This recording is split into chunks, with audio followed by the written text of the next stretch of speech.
আসসালামু আলাইকুম। কোরআনের বাংলা অর্থ হইতে পড়া হইতেছে 263 নম্র কথা বলে দেওয়া এবং ক্ষমা প্রদর্শন করা ওই দান খয়রাত অপেক্ষা উত্তম, যার পরে কষ্ট দেওয়া হয়। আল্লাহ তাআলা সম্পদশালী ও সহিষ্ণু। 264 এই ইমানদারগণ, তোমরা অনুগ্রহের কথা প্রকাশ করো এবং কষ্ট দিয়ে নিজেদের দান খয়রাত বরবাদ করো না, সেই ব্যক্তির মতো যে নিজের ধন সম্পদ লোক দেখানোর উদ্দেশ্যে ব্যয় করে এবং আল্লাহ ও পরকালের প্রতি বিশ্বাস রাখে না। অতএব এই ব্যক্তির দৃষ্টান্ত একটি মসৃণ পাথরের মতো, যার উপর কিছু মাটি পড়েছিল, অথবা এর প্রবল বৃষ্টি বর্ষিত হলো, অনন্ত তাকে সম্পূর্ণ পরিষ্কার করে দিল। তারা ওই বস্তুর কোনো সওয়াব পায় না যা তারা উপার্জন করে আসে। আল্লাহ কাফের সম্পর্কে পথ প্রদর্শন করেন না। 265 যারা আল্লাহর রাস্তায় স্বীয় ধন সম্পদ ব্যয় করে আল্লাহর সন্তুষ্টি অর্জনের পক্ষে এবং নিজের মনকে সুদৃঢ় করার জন্য, তাদের উদাহরণ টিলার অবস্থিত অবস্থিত বাগানের মতো, যাতে প্রবল বৃষ্টিপাত হয় তা অথবা তা দ্বিগুণ ফসল দান করে। যদি এমন প্রবল বৃষ্টিপাত নাও হয়, তবে হালকা বর্ষণই যথেষ্ট। আল্লাহ তোমাদের কাজকর্ম যথাযথ প্রত্যক্ষ করেন। 266 তোমাদের কেউ কি পছন্দ করে যে তার একটি খেজুর ও আগুনের বাগান হবে, এর তলদেশ দেওয়া নহর প্রবাহিত হবে, আর এতে সর্বপ্রকার ফসল থাকবে, এবং সে বার্ধক্যে পৌঁছাবে, আর তার দুর্বল সন্তান সন্ততিও থাকবে। এমন অবস্থায় এই বাগানে একটি ঘূর্ণিঝড় এসে পড়ে, যাতে রয়েছে আগুন, অনন্ত বাগানটি ভস্মীভূত হয়ে পড়ে। এমনইভাবে আল্লাহ তাআলা তোমাদের জন্য নির্দেশনাসমূহ বর্ণনা করেন, যাতে তোমরা চিন্তা ভাবনা করো।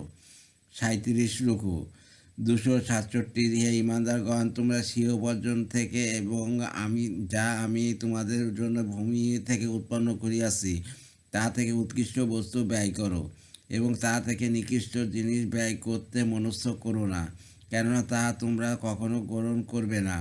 তবে যদি তোমরা চোখ বুজে নিয়ে নাও, জেনে রেখো আল্লাহ অভাবমুক্ত প্রশংসিত। 268 শয়তান তোমাদের অভাব অনটনের ভয় ভীতি প্রদর্শন করে এবং অশ্লীলতার আদেশ দেয়। পক্ষান্তরে আল্লাহ তোমাদের নিজের পক্ষ থেকে ক্ষমা ও অনুগ্রহ অদা করেন। আল্লাহ প্রাচুর্যময় সুবিজ্ঞ। 269 তিনি যাকে ইচ্ছা বিশেষ জ্ঞান দান করেন, আর তিনি যাকে বিশেষ জ্ঞান দান করেন সে প্রভূত কল্যাণকর বস্তু প্রাপ্ত হয়। উপদেশ তারাই গ্রহণ করে যারা জ্ঞানবান। 2 শানে নুজুল। হযরত বারা ইবনে আযিব রাদিয়াল্লাহু বলেন, খেজুরের মৌসুমে আমরা আনসাররা নিজেদের সামর্থ্য অনুযায়ী মসজিদে নববীর খুঁটির মাঝখানে যে রশিটি টানানো থাকতো, তাতে খেজুরের কাঁদি ঝুলিয়ে রাখিতাম, যা থেকে আসহাবে সুফফা ও গরিব মুহাজিরগণ ক্ষুধা নিবারণ করিতেন। সৎকার প্রতি অমনোযোগী এক ব্যক্তি খারাপ খেজুর ঝুলিয়ে রেখে আসলে মহানবী সাল্লাল্লাহু আলাইহি ওয়াসাল্লাম অসন্তুষ্ট হন। তখন আল্লাহ উপরোক্ত আয়াত অবতীর্ণ করেন। 270 তোমরা যে খায়রাত বা সদ্ব্যবহার করো কিংবা তোমরা কোনো মানত করো, আল্লাহ নিশ্চয় সেই সব কিছু জানেন। অন্যায়কারীদের কোনো সাহায্যকারী নেই। 271 যদি তোমরা প্রকাশ্যে দান খয়রাত করো, তবে তা কতই না উত্তম। আর যদি খয়রাত গোপন করো এবং অভাবগ্রস্তদের দিয়া দাও, তবে তা তোমাদের জন্য আরও উত্তম। আল্লাহ তাআলা তোমাদের কিছু গুনাহ দূর করে দেবেন। আল্লাহ তোমাদের কাজকর্মের খুব খবর রাখেন। 272 তাদের সৎ পথে আনার দায় তোমার নয়, বরং আল্লাহ যাকে ইচ্ছা সৎ পথে পরিচালিত করেন। যে মাল তোমরা ব্যয় করো তা নিজেদের উপকারতেই করো, আল্লাহর সন্তুষ্টি ছাড়া অন্য কোনো উদ্দেশ্যে ব্যয় করো না। তোমরা যে অর্থ ব্যয় করবে তার পুরস্কার পুরোপুরি পেয়ে যাবে, এবং তোমাদের প্রতি অন্যায় করা হবে না। 273 খয়রাত ওই সকল গরিব লোকদের জন্য যারা আল্লাহর পথে আবদ্ধ হয়ে গেছে, জীবিকার সন্ধানে অন্যত ঘোরাফেরা করতে সক্ষম নয়। ঝাঞ্ঝা না করার কারণে অজ্ঞ লোকেরা তাদের অভাবমুক্ত মনে করে। তোমরা তাদেরকে তাদের লক্ষণ দ্বারা চিনবে। তারা মানুষের কাছে কাকুতি মিনতি করে ভিক্ষা চায় না। তোমরা যে অর্থ ব্যয় করবে তা আল্লাহ তাআলা অবশ্যই পরিজ্ঞাত। 38 রুকু 274 যারা ব্যয় করে তাদের ধন সম্পদ রাতে ও দিনে, গোপনে ও প্রকাশ্যে, তাদের জন্য তাদের সওয়াব রহিয়াছে তাদের পালনকর্তার কাছে। তাদের কোনো আশঙ্কাই নেই এবং তারা চিন্তিতও হবে না। 275 যারা সুদ খায় তারা কিয়ামতে দণ্ডবান হবে, যেভাবে দণ্ডবান হয় ওই ব্যক্তি যাকে শয়তান আসর করে মোহবিষ্ট করে দেয়। তাদের এই অবস্থার কারণ হচ্ছে তারা বলেছে ক্রয় বিক্রয় তো সুদ নেওয়ার মতোই, অথচ আল্লাহ তাআলা ক্রয় বিক্রয় বৈধ করেছেন এবং সুদ হারাম করেছেন। অথবা যার কাছে তার পালনকর্তার পক্ষ থেকে উপদেশ এসেছে এবং সে বিরত হইয়াছে, পূর্বে যা হয়ে গেছে তা তার ব্যাপার আল্লাহর উপর নির্ভরশীল। আর যারা পুনরায় সুদ নেয় তারাই দুজকে যাবে, তারা সেখানে চিরকাল অবস্থান করবে। 276 আল্লাহ তাআলা সুদ নিশ্চিত করেন এবং দান খয়রাতকে বর্ধিত করেন। আল্লাহ পছন্দ করেন না কোনো অবিশ্বাসী পাপীকে। 277 নিশ্চয়ই যারা বিশ্বাস স্থাপন করেছে, সৎ কাজ করেছে, নামাজ প্রতিষ্ঠিত করেছে এবং জাকাত প্রদান করেছে, তাদের জন্য পুরস্কার রয়েছে তাদের পালনকর্তার কাছে। এক শানে নুজুল। ইমাম সৌদি আসুবানু বোন নকুল গ্রন্থে বলেন, মসজিদে নববীর অঙ্গীকার অধিবাসী প্রায় 400 মুহাজির সাহাবী রসুলের মসজিদের পাশে সার্বক্ষণিক অবস্থান করে দিন শিক্ষার কাজে সদা ব্যস্ত এবং খণ্ড যুদ্ধে অংশগ্রহণের জন্য সদা প্রস্তুত থাকতেন। তার পার্থিব সুখ ও কষ্ট কোনোটার প্রতি মনোযোগী ছিলেন না। তারা সেখানে ধর্মীয় শিক্ষা এবং আল্লাহ রাস্তায় জিহাদের উদ্দেশ্যে সার্বক্ষণিক মানসিকভাবে তৈরি থাকতেন। নিজের প্রয়োজনীয় জীবিকা উপার্জনের সময়টুকু তারা পেতেন না। আল্লাহ তাদের লক্ষ্য করে এই আয়াত অবতীর্ণ করে বলেন, তোমরা তাদেরকে দান করো, কেননা তারাই তো হকদার। তাদের কোনো শঙ্কা নেই এবং তারা দুঃখিত হবে না। 278 হে ইমানদারগণ, তোমরা আল্লাহকে ভয় করো এবং সুদের যেসব বকেয়া আছে তা পরিত্যাগ করো যদি তোমরা ইমানদার হয়ে থাকো। 279 অথবা যদি তোমরা পরিত্যাগ না করো তবে আল্লাহ তার রাসূলের সাথে যুদ্ধ করতে প্রস্তুত হয়ে যাও, কিন্তু যদি তোমরা তওবা করো তবে তোমরা নিজেদের মূলধন পেয়ে যাবে। তোমরা কারোর প্রতি অত্যাচার করো না এবং কেউ তোমাদের প্রতি অত্যাচার করবে না। 280 যদি ঘাতক অপগ্রস্ত হয় তবে তাকে সচ্ছলতা আসা পর্যন্ত সময় দেওয়া উচিত, আর যদি ক্ষমা করে দাও তবে তা উত্তম, খুবই উত্তম, যদি তোমরা উপলব্ধি করো। 281 ওই দিনকে ভয় করো যেদিন তোমরা আল্লাহর কাছে প্রত্যাবর্তিত হবে, অথবা প্রত্যেকেই তার কর্মের ফল পুরোপুরি পাবে এবং তাদের প্রতি কোনোরূপ অবিচার করা হবে না। 39 রুকু। 282 হে মুমিনগণ, যখন তোমরা তো কোনো নির্দিষ্ট সময়ের জন্য ঋণের আদান প্রদান করো তখন তা লিপিবদ্ধ করে নাও এবং তোমাদের মধ্যে কোনো লেখক ন্যায়সঙ্গতভাবে তা লিখে দেবে। লেখক লিখতে অস্বীকার করবে না। আল্লাহ তাকে যেমন শিক্ষা দিয়েছেন তার উচিত তা দেখে লিখে দেওয়া, এবং ঋণ গ্রহীতা যেন লেখার বিষয় বলে দেয় এবং সে যেন স্বীয় পালনকর্তা আল্লাহকে ভয় করে এবং লেখার মধ্যে বিন্দুমাত্র বেশ কম না করে। অথবা ঋণ গ্রহীতা যদি নির্বোধ হয় কিংবা দুর্বল হয় অথবা নিজের লেখার বিষয়বস্তু বলে দিতে অক্ষম হয় তবে তার অভিভাবক ন্যায়সঙ্গতভাবে লেখাবে। আর 2 জন সাক্ষী করো তোমাদের পুরুষদের মধ্য থেকে। যদি 2 জন পুরুষ না হয় তবে 1 জন পুরুষ ও 2 জন মহিলা যাদের তোমরা পছন্দ করো ওই সাক্ষীদের মধ্যে থেকে যাদেরকে তোমরা পছন্দ করো, যাতে একজন যদি ভুলে যায় তবে একজন অন্যজনকে স্মরণ করিয়া দেয়। যখন ডাকা হয় তখন সাক্ষীদের অস্বীকার করা উচিত নয়।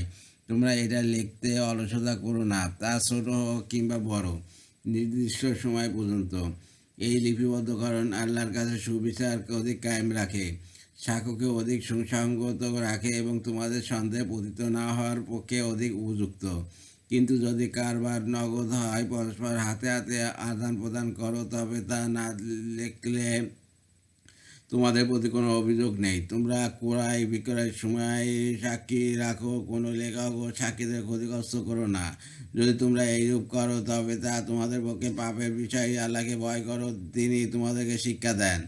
আল্লাহ সব কিছু জানেন। 283 আর তোমরা যদি প্রবাসে থাকো এবং কোনো লেখক না পাও তবে বান্ধকী বস্তু হস্তগত রাখা উচিত। যদি একে অন্যকে বিশ্বাস করে তবে যাকে বিশ্বাস করা হয় তার উচিত অন্যের প্রাপ্য পরিশোধ করা এবং স্বীয় পালনকর্তা আল্লাহকে ভয় করা। তোমরা সাক্ষ্য গোপন করো না, যে কেউ তা গোপন করবে তার অন্তর পাপপূর্ণ হবে। তোমরা যা করো আল্লাহ সে সম্পর্কে খুব জ্ঞাত। 40 রুকু। 284 সব আল্লাহ তাআলার, যা কিছু আকাশসমূহে রয়েছে, যা কিছু জমিনে আছে, যদি তোমরা মনের কথা প্রকাশ কিংবা গোপন করো, আল্লাহ তোমাদের কাছ থেকে তার হিসাব নেবেন। অথবা যাকে ইচ্ছা তিনি ক্ষমা করবেন এবং যাকে ইচ্ছা তিনি শাস্তি দেবেন। আল্লাহ সর্ববিষয়ে শক্তিমান। এক এক 285 আর রসুল বিশ্বাস রাখেন ওই সব বিষয় সম্পর্কে যা তার পালনকর্তার পক্ষ থেকে তার কাছে অবতীর্ণ হইয়াছে, এবং মুসলমানরাও সবাই বিশ্বাস রাখে আল্লাহর প্রতি, তার ফেরেশতাদের প্রতি, তার গ্রন্থসমূহের প্রতি এবং তার পয়গম্বরদের গণের প্রতি। তারা বলে, আমরা তার পয়গম্বরের মধ্যে কোনো তারতম্য করি না। তারা বলে, আমরা শুনিয়াছি, কবুল করিয়াছি। আমরা তোমার ক্ষমা চাই যে হে আমাদের পালনকর্তা, তোমারই দিকে প্রত্যাবর্তন করতে হবে। 286 আল্লাহ কাউকে তার সাধ্য অতীত কোনো কাজে ভার দেন না। সে তাই পায় যা সে উপার্জন করে, এবং তাই তার ওপর বর্তায় যা সে করে। হে আমাদের পালনকর্তা, যদি আমরা ভুলে যাই কিংবা ভুল করি, তবে আমাদেরকে অপরাধী করো না। হে আমাদের পালনকর্তা, আমাদের ওপর এমন দায়িত্ব অপন্ন করো না যেমন আমাদের পূর্ববর্তীদের ওপর অপন্ন করিয়াছ। হে আমাদের প্রভু, এবং আমাদের দ্বারা ওই বোঝা বহন করিও না যা বহন করার শক্তি আমাদের নেই। আমাদের পাপ মোচন করো, আমাদেরকে ক্ষমা করো এবং আমাদের প্রতি দয়া করো। তুমি আমাদের প্রভু, সুতরাং কাফের সম্প্রদায়ের বিরুদ্ধে আমাদেরকে সাহায্য করো। সূরা আল ইমরান 3 আয়াত 200 মদিনায় অবতীর্ণ। রুকু 20। পরম করুণাময় ও অসীম দয়ালু আল্লাহর নামে শুরু করছি। প্রথম রুকু। 1 আলিফ লাম মিম। 2 আল্লাহ ছাড়া কোনো উপাস্য নেই, তিনি চিরঞ্জীব, সব কিছু ধারক। 2 3 হচ্ছে তিনি আপনার প্রতি কিতাব নাজিল করিয়াছেন সততার সাথে, যা সত্যায়ন করে পূর্ববর্তী কিতাব সমূহ, এবং নাজিল করেছেন তাওরাত ও ইনজিল। এক টিকা। কিয়ামতের দিন যেমন বাহ্যিক কাজকর্মের হিসাব গ্রহণ করা হবে, তেমনিভাবে অভ্যন্তরীণ আকীদা, বিশ্বাস ও মানসিক বিষয়টির হিসাব নেওয়া হবে এবং ভুল ত্রুটির কারণে পাকড়াও করা হবে। আল্লাহ তাআলা এই সূরায় বিধিবিধান আলোচনা করিয়াছেন। এইসব বিধিবিধান পালনের ক্ষেত্রে সর্বাপেক্ষা গুরুত্বপূর্ণ বিষয়টি হল এখলাস ও আন্তরিক নিষ্ঠা। এই সূরা শেষের দিকে তার অবতারণা করা হইয়াছে এখলাস ও অন্তরের সাথে সম্পর্কযুক্ত। সব কাজকর্মের বিশুদ্ধতা এরই উপর নির্ভরশীল। 2 টিকা। নাসারা সম্প্রদায়ের মৌলিক আকিদা ছিল হযরত ঈসা আলাইহিস সালাম আল্লাহর পুত্র, কারণ তার কোনো পিতা ছিল না। স্বয়ং আল্লাহ তাআলা তার জন্মদাতা। আল্লাহ তাআলা তাদের এই মতবাদ ভ্রান্ত প্রমাণ করার জন্য এখানে একটি মূলনীতি ও 2টি যুক্তি তুলে ধরেছেন। মূলনীতি: আল্লাহ ছাড়া উপাসনার হকদার আর কেউ নেই, তিনি একক সত্তা, তার কোনো শরিক নেই। যুক্তি: 1 তিনি মৃত্যুহীন, চিরঞ্জীব। 2 তিনি ব্যবস্থাপক।